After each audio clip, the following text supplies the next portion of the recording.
I'm Terry Reiber. I'm a PACTV member, and I'm here with Karen Barry, who's running as state representative for the Sixth Plymouth District. Now, Karen, I guess there was a little bit of controversy in how you ended up being the nominee. Well, actually, it was. It isn't something that you see happening every day, but I think a lot of people were able to learn through the newspaper and so forth that I challenged the 10-year incumbent Daniel Webster, our Republican state representative, and that was in an unconventional manner. It was a primary race in which I ran on a sticker campaign. It's not impossible, but you don't see it done a lot for obvious reasons. And I did come up short, but Representative Webster ultimately decided that he didn't want to accept the nomination of the party, and he withdrew that, which then meant that the state party, the Republican state party, nominated me. And it was a little contentious. There was some threats of the Democratic State Committee wanting to potentially have a lawsuit, and they weren't pleased to see this change of events. But ultimately, it prevailed as Secretary of State certified that this was something that we could do, and here I am. I'm in the race, and it's been 8 weeks. And again, traditionally, my opponent's been at it now for his third run for state rep, but really good race for the last 4 years.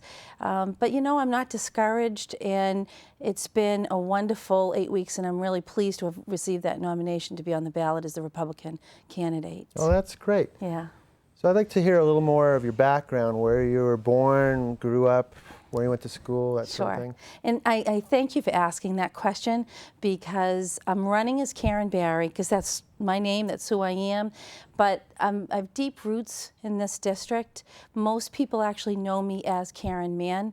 I grew up in the town of Hanson, and Michael and I was there. Michael's from Whitman, my husband, but we were in town for 38 years in Hanson, and then moved to Duxbury 11 years ago. And we're raising our children, Garrett, Elizabeth, and Catherine, on West Street. And the ties back to Hanson, when I was living in the community, I also served on the Wage and Personnel Board, Recreation Commission. In Duxbury, I'm on Fiscal Advisory and the 375th Anniversary Committee. I volunteer at the Senior Center in the schools in my church. And the blending of all of those, I think, activities combined with my business experience is really what I think provoked me and said, listen, I want to jump into this race because I think I have things to offer. And I also think, combined with the fact that I grew up in a household where public service was kind of expected, my dad is Charlie Mann, and he was a state rep for this district of Duxbury, Pembroke, and Hanson for most of my youth, many, many years. He served, then it was Representative Fran Marini, Dan Webster, and then hopefully I'll have a shot at it this go-round. But he was a great mentor, and I'm really hoping that we have the opportunity to continue to serve in the manner that he served this community so well. So I know you picked the color orange for your campaign. Maybe you can tell me a little bit about that. Yeah, this is actually kind of a fun story, and it's a little, you know, nostalgic, but the big, you know, discussions and the decisions that you have to make when you start a campaign, one of them is, what's your color going to be? So my father, for years and years, was orange and black. And so I said, well, we're going to stay with a family tradition, and hopefully it'll bring me some good luck. So we're orange with navy. So we did switch it up a little bit. But that leads me to something I want to share with you, too. You know, I've always respected the traditions of Duxbury, and it's a long-standing tradition of not having lawn signs. And during the primary, you might recall, I actually put a letter into the editor.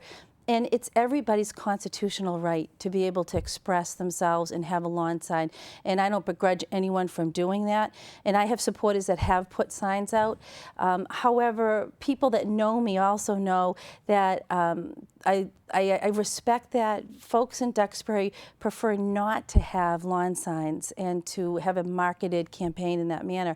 So a gal in Duxbury has come up with an idea, and it's the bow brigade. So if you're driving around town, you'll see these big orange bows that are on people's mailboxes or trees, and so that's a little campaign that's going on where people are trying to respect the tradition.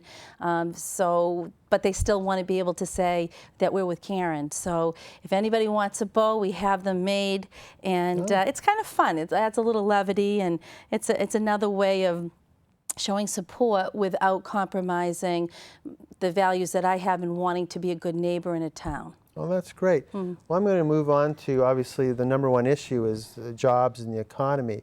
How does your strategy differ, for instance, from Josh Cutler in terms of jobs and the economy? Yeah, it's interesting. During the campaign, I think you'll hear both of us talk about jobs and economy. I know for me it's a #1 priority, and the largest growth sector really for jobs is going to be small business. It's that 1 to 10 employer who's going to bring 1 to 2 employees on at a time. We just see that for growth. And I've been endorsed by the National Federation of Independent Businesses, which I'm very proud to have. It's a great endorsement. And again, I align myself, I think, with the philosophies that are needed to move agendas that are good and friendly for business growth in the legislature. And so my focus is really on private sector small business growth. I don't see the government as the vehicle to create jobs. I think the government needs to step back, and I think we need to have good, consistent tax policy, predictable regulations, and to create an environment in which businesses can grow and can feel comfortable bringing on a couple more employees. We neighbor some states where we're losing great people and we're losing great businesses because we have crazy inventory tax that others don't have, and other regulations. The list goes on. We have plenty to do in terms of addressing some of the overregulation and the tax policies that we have. We do know that we're looking at a tax increase next year. The governor, the speaker, they've been pretty clear about the fact that that's on the agenda. And we've heard mileage tax, which would basically potentially, if they go that route, would be the assessment on the miles that are driven. It could be just a gas tax. Again, that's on $4 a gallon or thereabouts, depending on where we're at. Sales tax, we know when we have a sales holiday, tax holiday, how beneficial that is for businesses. We know that we lose business to New Hampshire because of our sales tax. And then the income tax, which again is infuriating because we had a mandate from the voters to roll that back, and the legislature chose not to do that. So, there's going to be a vote for that. And again, I received the endorsement of the Citizens for Limited Taxation, and I was pleased to get that. And again, because I am on record that I will be the no vote on that. I just don't see, and economists agree, that we're going to tax our way out of this economy and this problem. The legislature has a tax and spend philosophy, and I think just like everyone in their households and businesses have done, we need to make difficult decisions in the budget process, but we need to get the focus back on job growth. And again, full circle back to the original part of your question, is we're going to do that through good tax policy. And again, my focus is more on private sector. My opponent is more on record for having a lot of excitement and passion about wanting to further the green initiatives and maybe look more to solar and those initiatives, which I applaud to the extent that I don't really know anybody who doesn't think that an alternative energy is a wonderful exploration, and we would love to see energy sources come from various means. My difficulty with that approach is that it's a tax-subsidized growth, and I'd like to see more private investment. The wind turbines was the hot thing a few years ago. Now we look at Kingston, we look at Situate, and we see that the fact that these communities didn't have a say in the siting, and that the way the laws or the bylaws are written, you can bypass local control. That, for me, is a big problem. And now we're starting to see the problems, and I think when you rush into these things and you don't have local input and control, you're destined for problems. So I guess I'm cautious, but I'd like to see more of private industry investment in that. We lost approximately $65 million on evergreen solar.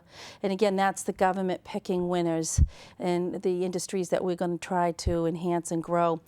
Those jobs are gone. They're in China, and that's our tax dollars making an investment. So I'm not as convinced by any means, that is the right solution and where our priorities should be. Okay. Another thing I wanted to ask you about is education and local aid. That is, and that's the key, local aid right there. It's very difficult, as you know. Pembroke may be a little under the 50% mark, but Duxbury, we're right about 50% of our tax dollars on a local basis goes to education. And I think we have made a huge commitment to education in the district and do a very good job at it. But the local aid piece is critical. And that's really just the returning of our tax dollars. So the last couple of years have been very promising, and I'm pleased to be able to say that we doubled the number of Republicans in the House of Representatives 2 years ago, and we now have 33. And again, that's out of 160, so 127 Democrats, 33 Republicans. But just that little increase in representation, what that was able to do is really spur that conversation and push the agenda of local aid, which has traditionally and is a strong Republican initiative. It's something that Republican leadership always fights for.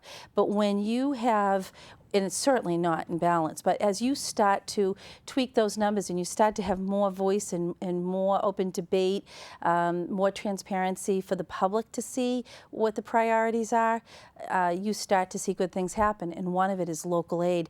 So I'm hoping to be elected because, again, what I will be able to do is continue to add to that tradition of bipartisan debate, transparency in priorities, and that priority is returning of local aid. And that's not only for our schools, that also is for public safety, for our police and fire, and our general government, that we really depend on a good local aid number to be able to not pass on more of a tax increase or fees to the residents because we're not getting our fair share back on local aid from the state. Okay. In terms of health care, do you think the state's doing a good job with health care? Well, I don't think anybody is really too thrilled with health care right now, whether it's in their own business or when you're looking at the numbers at the state level. Sadly, we have now tipped over to more than 50% of our state budget is in health and human services, and the big percentage of that is health care. At the end of the session this year, there was a health cost containment bill. And the rule is that you need 24 hours to read a piece of legislation. And that hit the inbox in the wee hours, and legislators had less than 13 hours to read almost, I think, 500 pages. Sounds very much like Washington, D.C. We've heard this story before. Let's pass it, then read it. And it's unfair to put legislators in that position. But it happened, and the result was about 250 more jobs in the state, cost containment. I'm not sure that we fixed it. I think it was more of the same. I have concerns with that. And I've looked at a municipality in California, and Safeway is a private corporation that has moved more towards the health savings accounts, HSA. And what I love about that is it's a portability, and it moves with you, pre-existing conditions, those type of things. And I know it's a big step out of what we've been doing, but I think we need to start making some big steps because the costs are so prohibitive, and it's strangling not only businesses but government.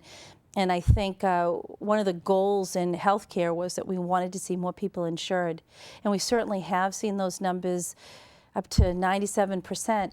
The area of concern is that when this was originally passed, it's called the free care pool, and those are the folks that come into the emergency rooms and get free care, and we haven't seen a decrease there. So the theory was, let's get people insured, and then we'll be able to decrease our free care pool. And some of the reforms, some of the other pieces of that original legislation were not enacted.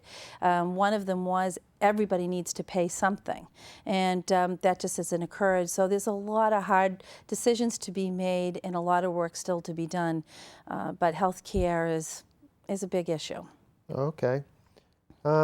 What do you think about the balance of government? I know you mentioned that there's a predominant number of Democrats in power, and I've also read articles that people are talking about, are there enough women versus men in our state Congress. What are your thoughts around that? Yeah, it's been kind of fascinating because there was a whole series of articles about minorities in government, and the numbers are a little shocking.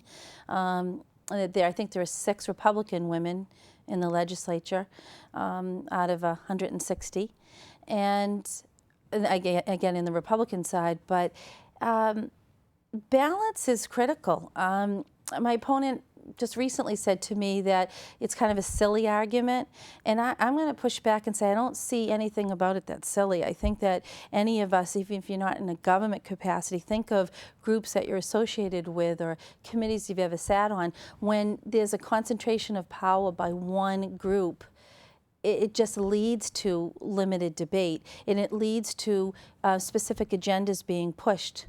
And so the legislature works the same way. And again, just to revisit those numbers, you have 160 state representatives, 33 on the Republican side, 127 on the Democratic side. And you know, you need a lot more than that to be able to sustain a veto.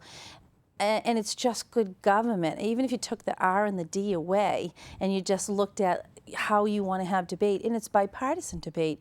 I often say, you know, nobody's more bipartisan than a Republican, because when you get there, you have to work in cooperation with the Democratic Party and with leadership to get things through. But you're able to have your voice be heard a little bit more. I sometimes will be asked that question, and they'll say, well, you're in the minority party, what could you get done? You won't have the ear of the speaker. And that actually doesn't always work that way. I love this last session. Shauna O'Connell is a freshman Republican, meaning she's only been there for 2 years. She's out of Taunton. And she watched this article that was an investigative report out from the Herald, and it was on the abuse of EBT cards, and those are the electronic benefit cards, cash advance cards for recipients that are getting food stamps and just need assistance.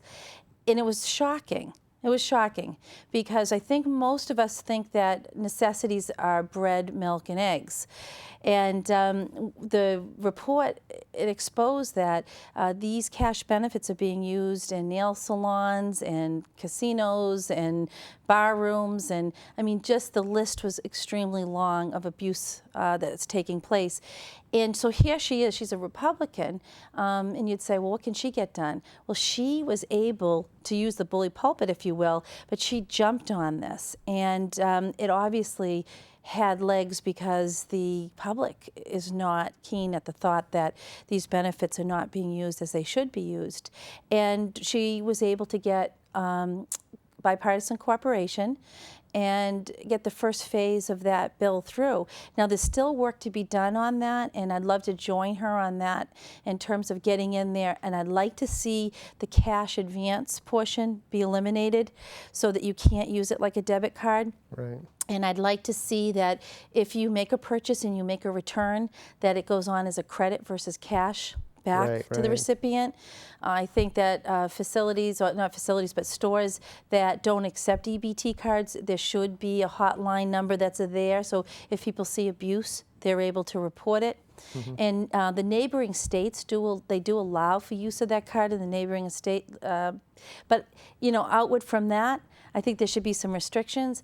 I think that in this day and age of technology, I find it hard to believe we can't manage that benefit a little bit better.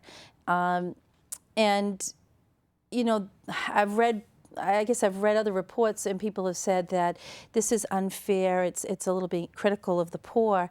But I saw the auditor's report this August, and it's $5.5 million of fraud and abuse that was found in public benefit. That's a tremendous amount. And why that really matters is, you know, I've been door knocking and talking to people in this district, and this one call in particular has really stuck with me. There was a woman I met. She was caring for her mother, who was bedridden at that point, and her husband was a veteran. And she said to me, I'm not really sure how to do this. Our whole lives we've been independent, and we've never asked for any help. But we really could have used some help with some food stamps. And we applied, and we were denied. And here are folks that have contributed to the system their whole lives.